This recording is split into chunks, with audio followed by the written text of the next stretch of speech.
Стейт департментот ја паузира обработката на имигрантски визи за 75 земји додека спроведува ревизија на процедурите за нивно издавање, објавија американските медиуми.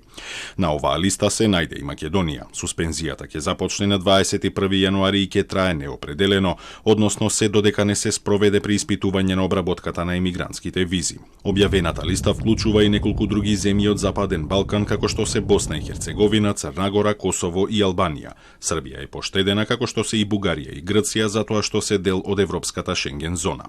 Причината за оваа одлука е спречување на издавањето визи за лица кои администрацијата смета дека има голема веројатност да станат товар на системот. Затоа новите упатства ги задолжуваат конзуларните службеници да проценат повеќе фактори, како што се здравствената состојба, возраста, познавањето на англискиот јазик, финансиската состојба и евентуалната потреба од долгорочна здравствена заштита. Тоа значи дека постарите апликанти, тие со здравствени проблеми или оние кои претходно добивале државна помош, имаат поголема шанса да бидат одбиени. Портпаролот на Стейт департментот, цитиран од американските медиуми, изјави дека властите ќе ги користат своите законски овластувања за да спречат влез на лица кои може да го искористат системот за социјална помош, додека целосниот преглед на имиграцијските политики е се уште во тек.